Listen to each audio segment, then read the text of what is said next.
And now to a community impact story. Medford's livability team has been helping the homeless community for 6 years. And while their impact can be felt and seen today, it's not a quick process to create an impact like that. Joining us live from Medford is Newswatch 12's Luke Doughton. Good morning. The livability team is having an impact on more than just our homeless communities. Damian Brinkley, good morning. You're right, the livability team, they're having more than just an impact on the homeless population here in Medford. They're also having an impact on some of the natural resources that we have in the city, and I'll explain a little more about that in just a second. But first, I want to take a look at the numbers. In May, I talked to Deputy City Manager Kelly Matting. She told me that Medford had gone from 100 homeless camps to now just 17 at that time in May. Many of the residents in these camps now live at places like the Crossings, a low-barrier housing site ran by Rogue Retreat.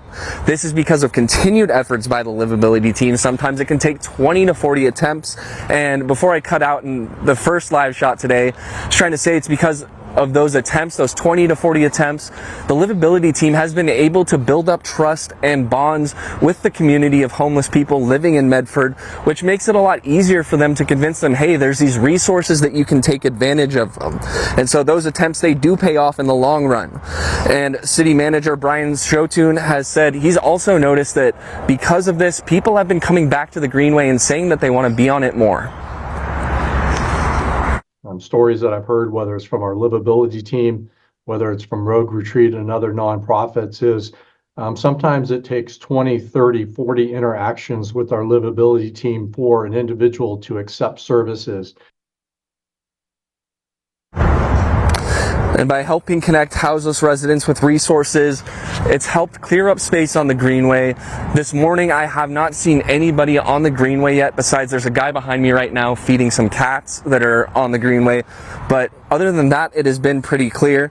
And Shotun, he also told me that Parks and Rec is also trying to plan some stuff in the future to get more people out to the Greenway. And I'm just going to step behind the camera real quick and show you what I'm looking at here. So we've got a whole bunch of different residents of the Greenway over here right now, but basically what's been going on is there's just less space. And also to my right over here, this is the old crossing site. And earlier when I covered the new crossing site, one of the residents told me the biggest benefits of being at the new site is that they're no longer close to the Greenway anymore, so there's less of a chance of them having bad influences from other people on the Greenway. Live in Medford, Luke Doughton, Newswatch 12.